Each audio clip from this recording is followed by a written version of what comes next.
Então, E esse é independente também, né? esse é independente também. Esse é independente também. Qual que é a maior diferença de ter uma editora por trás e do trabalho independente? Então, a maior diferença é você conseguir ser dono, efetivamente, só você daquele teu negócio, né? Porque quando você tem uma editora, você tem um sócio, Uhum. né? E aí é E um como sócio que é quase o seu patrão, né? e é um sócio que assim é como toda a sociedade. Às vezes o sócio é legal e te faz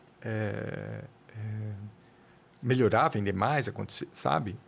E às vezes não é. Uhum. Às vezes ele só divide com você o lucro, né? Então assim, depende muito. Então assim, não é uma coisa que com editora é melhor ou sem editora. Eu gosto de fazer independente por causa dessa liberdade, né? Porque, por exemplo, eu pude escolher a capa. Se fosse uma editora, a editora podia dizer, não quero assim, quero de outro jeito. Eu fiz o projeto gráfico, pensei no projeto gráfico. Então, a editora podia mudar. A história é do jeito que é, porque eu decidi que ela fosse assim. É lógico que eu tenho editores do livro, né? O Breno Lerner e a Guta Chaves, que são editores do livro, pessoas super experientes, premiadas com prêmios nacionais e internacionais de literatura, voltados principalmente para a gastronomia. Mas não uma editora ela tem as coisas que ela quer. Então, assim, por exemplo, ela escolhe que naquele ano ela vai trabalhar com esse tema, com esses autores, com essa forma, não sei o quê. E aí ela faz meio que você se encaixar no que ela quer, né? No que ela precisa, na verdade. E quando você é independente, você consegue fazer o que você quer efetivamente do começo ao fim. Claro que quando você tem, no meu caso, que eu contratei todos os profissionais, né? Esses profissionais te dão todo o feedback que você vai fazer porque você quer o melhor resultado, né? Mas vai acabar ficando com a tua cara, né? Exatamente com a tua cara, sem uma interferência por uma decisão, tipo o nome, a capa, a diagramação, a forma que conduz a história, o que você diz, o que você fala. Então, quando você está numa editora, tudo isso pode ser sofrer interferência da editora. E independente, você não tem essa interferência. Mas você precisa se cercar de bons profissionais, porque como autor a gente falha, porque a gente tem na nossa cabeça a história está muito claro. E às vezes quando você escreve não ficou tão claro assim, porque você tem as outras partes da história na tua cabeça.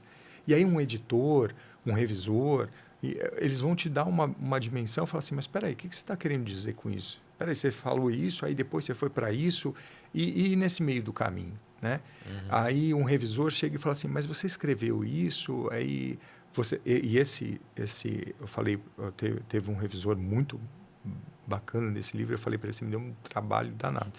Porque como esse livro, a história, ela vai para o passado, porque tem hoje, tem 6 anos, tem 50 anos e tem 100 anos.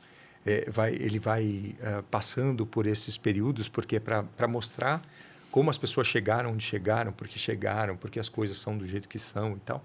Então, você tem, às vezes, o passado do passado, e você tem, às vezes, você mistura as coisas.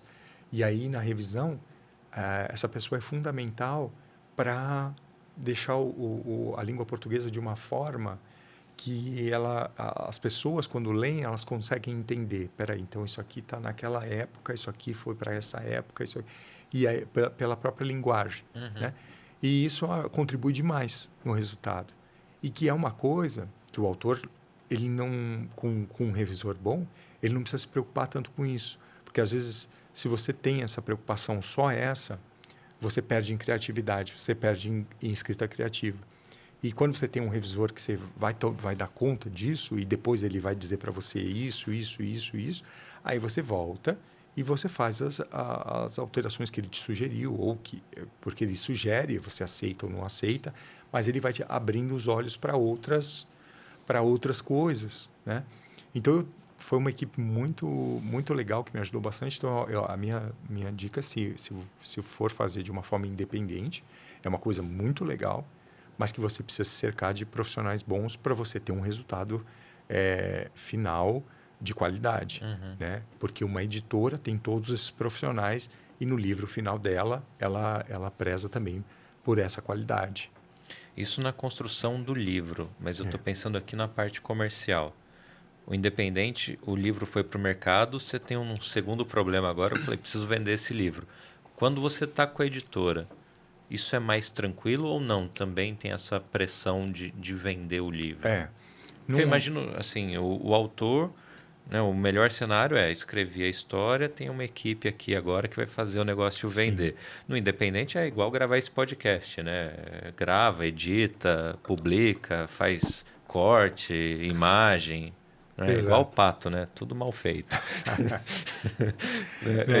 Então, assim, é melhor ter uma editora por trás ou não? A pressão continua com o autor para vender? Antigamente, você tinha as grandes livrarias. E aí as grandes livrarias tinham centrais de compra, né? E centrais de consignação. Então, se você era um autor independente, você não chegava, né? Nessas livrarias, nessas grandes redes.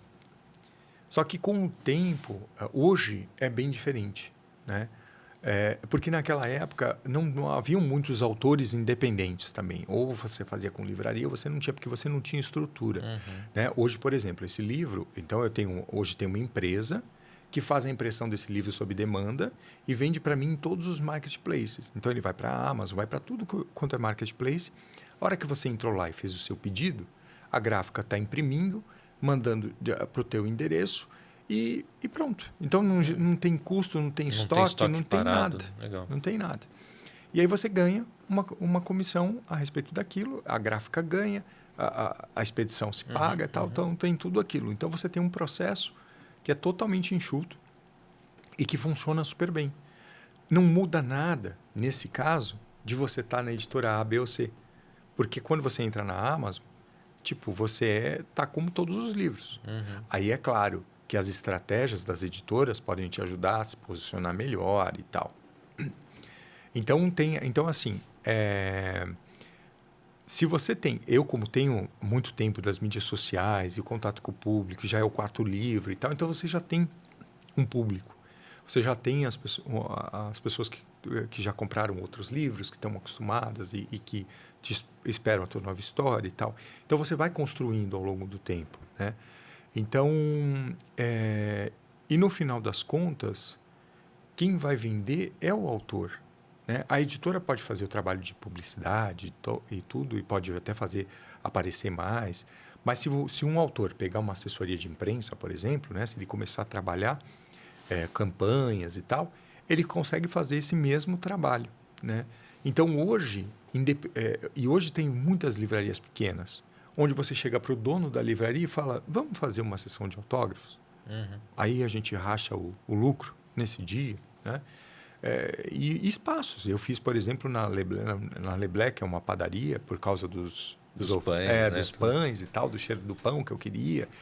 E aí, então, foi maravilhoso. Fiz parcerias com várias marcas que as pessoas, comiam, bebiam e estavam lá naquele ambiente e tinham o cheirinho do pão e batiam papo e tal. Então, foram, 4 horas de sessão de autógrafo. Esse livro já saiu com mais de 500 livros vendidos. Então, isso que no Brasil é livro pra caramba, vender 500 livros assim, antes do lançamento. Então, assim, você vai criando uma estrutura ao longo do tempo que vai te ajudando a vender mais livro. E você vai aprendendo. E hoje, tudo isso facilitou a vida, né? Essa empresa existir, que imprime sob demanda, que coloca no marketplace. Então, isso era uma coisa que um autor não tinha acesso, né? As próprias mídias sociais, o autor conseguir fazer uma assessoria dele, essas coisas que conseguem você vender o livro e ser independente, né?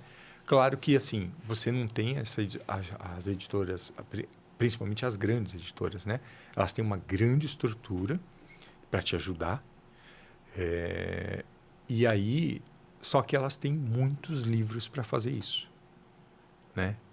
Então, você acaba sendo mais um dentro daquela estrutura, você acaba né? sendo mais um de uma estrutura, né? Ela lança centenas de livros, né?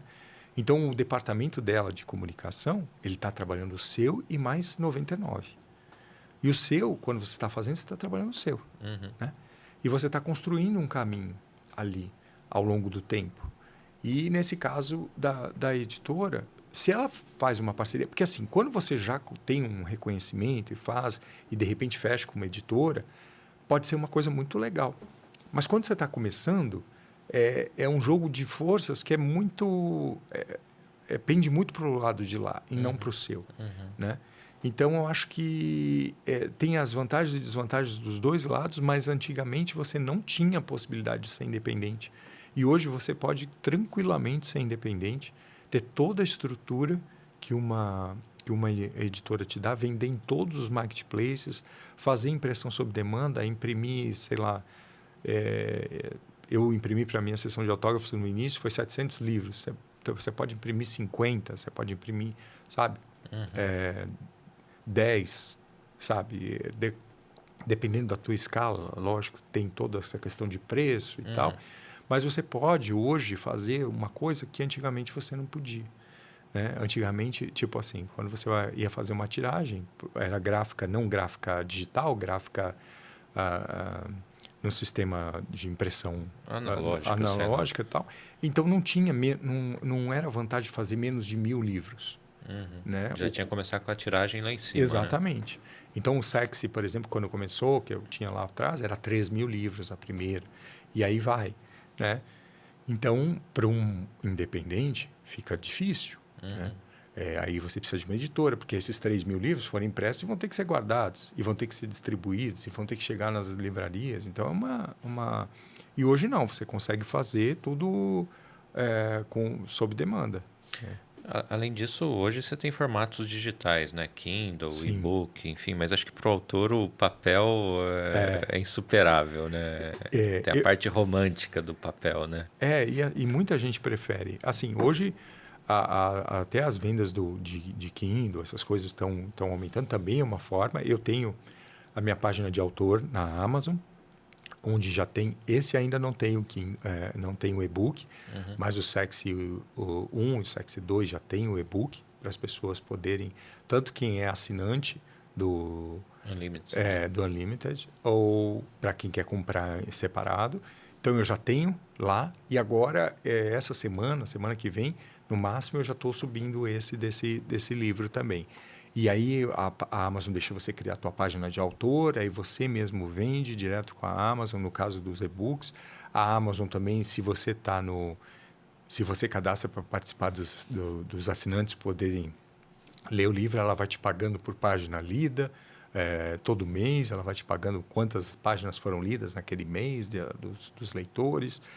E aí você vai acumulando os livros e como a página é tua e vai registrando todos os livros, então quanto mais livros você tem, o cara às vezes começa a ler um, vai para o outro. Então é uma forma também que você tem de trabalhar com os e-books direto, com venda direta, né, para o consumidor, que é uma coisa que hoje é possível, porque a plataforma da Amazon permite, que antes também não era possível. Antes não era possível. E o próprio Kindle, ele te explica como você faz o e-book, né? Você baixa o programa e ele te explica ali para você fazer. Já dá as diretrizes. Já dá ali, todas né? as diretrizes, já tem ali o formatinho para você fazer. É muito bacana, assim, né? Lógico que não é uma coisa super mega simples, mas é fácil de fazer. A pessoa ali pode apanhar um pouco, mas ela vai conseguir fazer o e-book dela seguindo aquelas diretrizes. E isso ajuda demais, demais.